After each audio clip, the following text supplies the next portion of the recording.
Okay, so here are my tutorials. They were originally intended to be for my interns and my employees. So they're from the employer's point of view, from an employer's point of view. I have a different setup, I have a different workflow.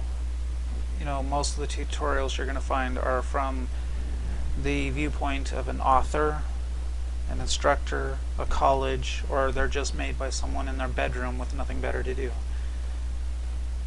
I am making these primarily to get my people up to speed without me actually having to sit down and tell them, because let's face it, I don't want to be an instructor, but I need those of you who are going to work for me to be able to get up to speed quickly and more or less efficiently, I suppose. So, okay, well, let's just get into it. This one is going to be just the setup file, to set up your setup file, so that that's your workspace. This is your workspace, and we're just going to set everything up so that you are doing it my way, basically.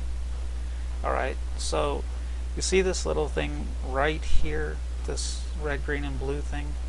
That's this. Other 3D programs use it. I hate the stupid thing. It's annoying, it's in the way, it's inefficient. It's the 3D manipulator widget right here. Just hit that button, that'll vanish. We don't want it. Don't even get in the habit of using the stupid thing, because Blender has a way better way of manipulating the vertices. That thing is just, okay, enough of that. Okay, so then go up here to File, go to User Preferences. Okay, now Input. We want to emulate. We'll keep the continuous grab. Select with left. I don't know why Blender has the right as default when every system I have ever seen has left as default. At least if you've been on any computer in America, or if you grew up on any computer in America, left is going to be your default. So, and we want to emulate our number pad. Let's see, we don't care about any of this stuff, I don't think. No, we don't care about any of that. We need to activate some add-ons here. So Shift, left click. You should be able to left click now. So that'll make the testing. Let's see. Now click on these little boxes here. Click copy, dynamic, measure panel, screencast keys. Let's see, we don't care about any of that. Animate all, corrective shape keys, mocap. We don't care about any of that. We do want images as planes. We don't care about make human or anything like that.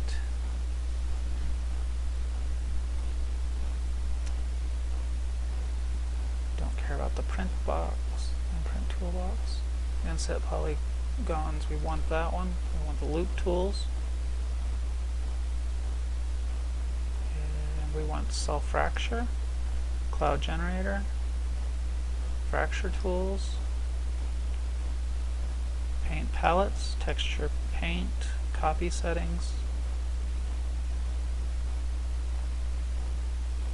We don't care about rigify. We don't use it. We use our own rigs.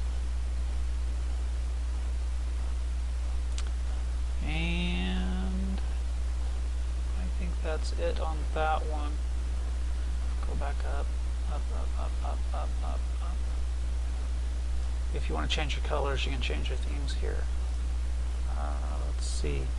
Click on auto run Python scripts, because otherwise it just throws a fit when you do certain things. you guys won't be doing anything, but it's good to have it just activated. Since we're doing the setup file, may as well just activate everything that we are going to use. Let's see. I don't think there was anything here. What was that? If you're on 64, change this to 2048. That'll give you 2 gigs of RAM. As it is, if you're on 32, you'll only get 1 gig to use, which will cause problems later on if you ever get into the advanced stuff. But for the basic stuff, it's not an issue. Okay, so I think that's it. Yeah, okay. So click down here on Save User Settings, and then you can close it. And I'm going to turn on my screencast keys by hitting N and screencast. You'll see that down here. I'm going to change its color real fast so that you guys can see it a little better.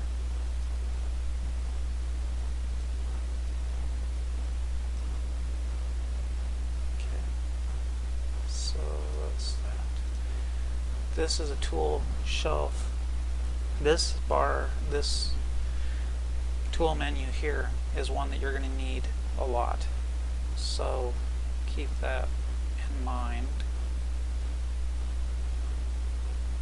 And this one is useless. I mean, Blender has started putting these tabs on with 2.7, but they're more of a pain in the butt than they were. I mean, most of the time in Blender you're going to use shortcuts. You're not going to use this toolbar because there's no, until they put those tabs on, there wasn't any reason to even have that bar, because everything you could do there you could do with your shortcut keys. I never use it. Anyway, so I'm going to hit T to get rid of it. I'm going to hit N to get rid of this one because we don't need it right now. This is our default object. We're going to hit X and delete because we don't need that. These are layers. Each one of these squares represents a layer.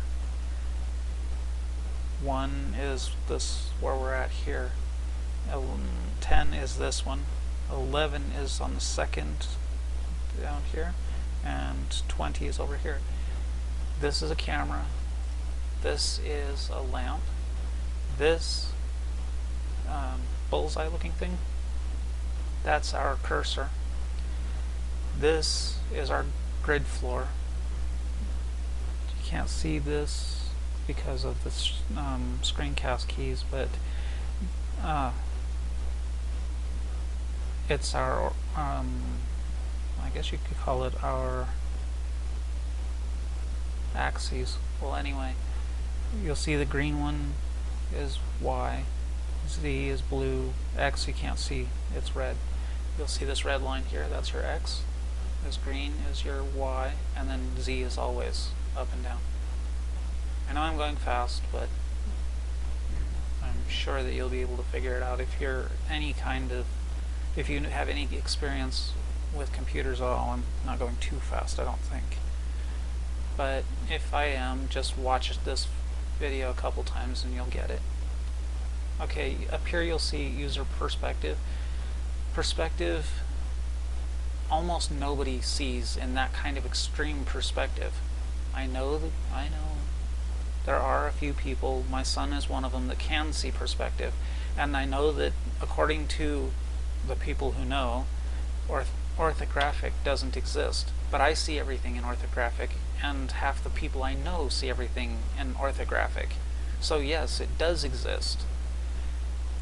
This is perspective, this is orthographic. You don't see a real big difference in it for the most part. But anyway, perspective is, you hit 5 to go back and forth. And see where it says number pad? That's because of us emulating the number pad. That's so you can hit the keys, the number keys at the top of your keyboard. and it'll do the same thing as if you hit the number pad. So let's see what else is there for setup. You can leave it in perspective if you want to, but most of the work we do is in orthographic, so that's why I leave it in orthographic. Now go to this layer, layer number 2, and come down to save startup file. You can either hit Control U or just save, because you wind up having to hit it anyway. But anyway, so Control U to save it. Oh, there was something else. I have a stronger computer and a different resolution. My TV, that's what I'm actually using, is 1360 by 768. So sometimes, depending on what I'm doing, I change this. But for the most part, just leave this alone, but change this to 100. Don't change that frame rate, because we don't really need it right now. Some of this stuff changes. Wow, what's that doing down there? 15? Change that compression too. Those are things that you can change, but it's better if you change them now to 100, because you'll forget later and you'll render for 15 minutes and find out that you've got your settings wrong. And then go back up here and save your startup file again, because every time you make a change you need to change that. Okay, so like that is our startup, and I think we'll call it good for now. Yeah, I think that's everything we need to be so that when we turn Blender on, we can just get to work instead of farting around changing settings all the time. Okay, so that's it.